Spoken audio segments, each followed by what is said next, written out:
त्यही आउँछ क्या सेम लाइक उक्खु जस्तो म खाँदा चाहिँ यो माथिको मेरो भछीलाई नि खानु मन लागेको छ थुक्निँदैछ ए खाँदा रहेछ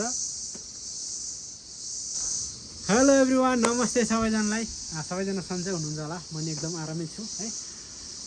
म चाहिँ हिजो काठमाडौँबाट आएको है गाउँमा आएको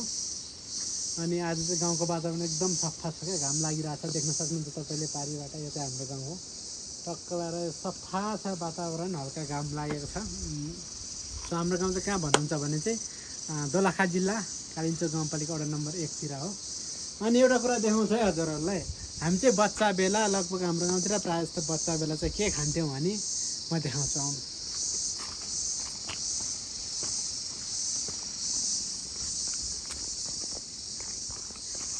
यस्तो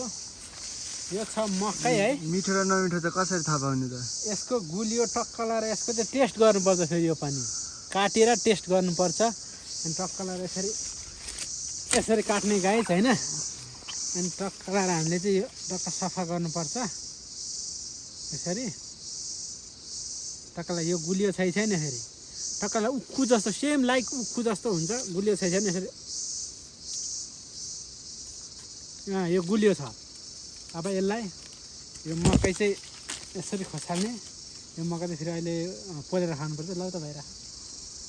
अनि यस्तो गर्ने कहाँनिर काट्ने ठ्याक्कै ठ्याक्कै यहाँनिर टक्कै यो मकै घोएको मुनि काट्नुपर्छ होइन यस्तो काट्ने हो होइन अनि यसलाई चाहिँ टक्क लाएर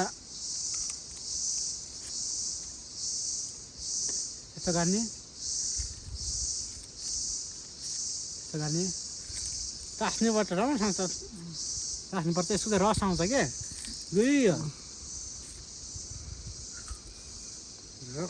अनि यो छ नि जुन भाग चाहिँ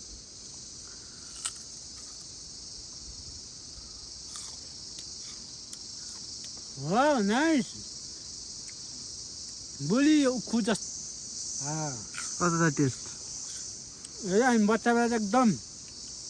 खान्थ्यौँ के स्कुलबाट आउने मकै भाँच्ने खाने यस्तै खान्थ्यौँ के सो के कस्तो लाग्छ भिडियो लाइक सेयर सब्सक्राइब गरिदिनु होला